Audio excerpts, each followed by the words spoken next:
Welcome to another edition of the HHC Sports Weekly. I'm Justin Soakman. The Hoosier Hills Conference welcomed another member to the Indiana Basketball Hall of Fame this week. And we'll also have highlights as New Albany boys basketball got off to a terrific start, and number one BNL girls is continuing its winning ways. So we've got a lot of highlights to look at. Let's get started. The Hoosier Hills Conference added another member to the Indiana Basketball Hall of Fame. Jennings County graduate and current Columbus East girls coach Danny Brown will be inducted into the class of 2015. Brown scored 1,960 career points with the Panthers and was part of the highest scoring team in state history. He averaged 27.5 points per game as a junior, and the Panthers totaled a whopping 92.9 points per game in 1973. Here's more with Danny Brown. Here with Danny Brown, Columbus East girls coach and the newest member of the Indiana Basketball Hall of Fame, a Jennings County graduate who's now been will be enshrined in Newcastle. Danny, your thoughts on joining the elite of Indiana basketball? Well, it's just a humble experience. It's a proud moment from. I look back, all those years ago, and how hard I worked at the game of basketball. A lot of kids were doing other things, and I was always out playing basketball. Seriously, I probably played about 8 hours every day from third grade up through high school. And, I worked at my game and worked on my shot. I was always passionate about the game of basketball. It's been quite a journey for you, from Jennings County to Louisville to now coaching. What's that been like for you? Well, it's coaching is a lot different than a player. I feel like I had probably a little more control as a player, because I had the ball in my hand a lot. And, coaching, you hope you can control them a little bit, but it's a little tougher. But just great memories of back in high school and at Louisville, and we just had a lot of success at both places. And had a lot of success coaching, especially at Columbus East, and it's just come full circle, I guess. You've had a lot of people being a big influence on you. You played for Coach Crum. You talked about John Wooden and Pete Maravich. A lot of legends that you've looked up to. Well, yeah, Pistol Pete was kind of the player I kind of looked at when I was growing up, and also Oscar Robertson. I could go back to even Will Chamberlain, Bill Russell, watching them play.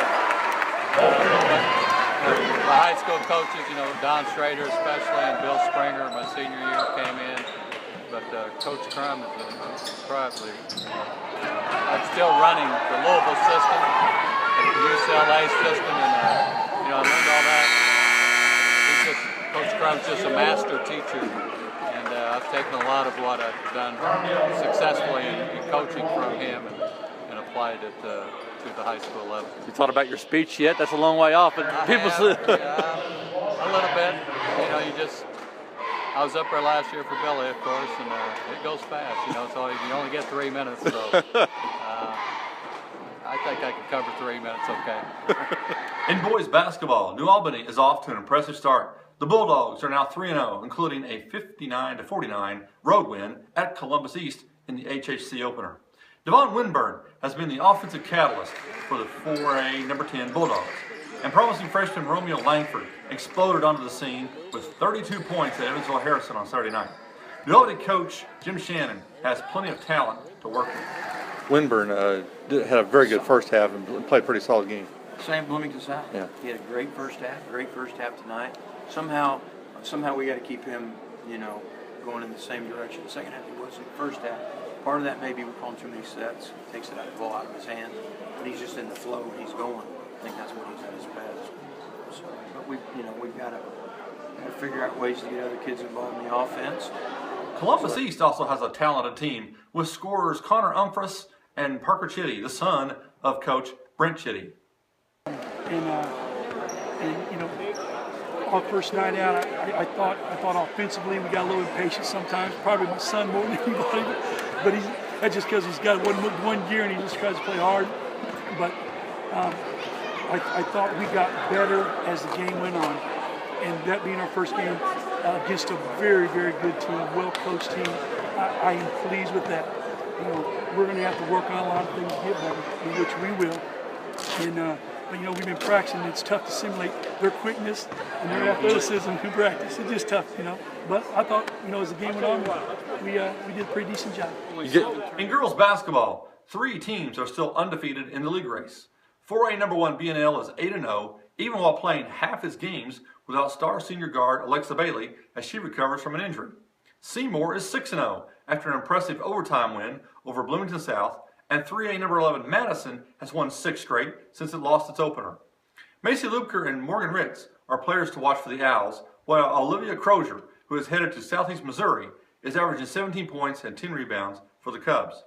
BNL recorded an impressive win over Gary West in the Marshall Showcase in Indianapolis. And here's more on the Stars. Anytime a BNL ball handler turns their back, Gary West defenders sneaking up on him. Bunch looking inside, Allen gets it posted up. Close range, goes up, scores.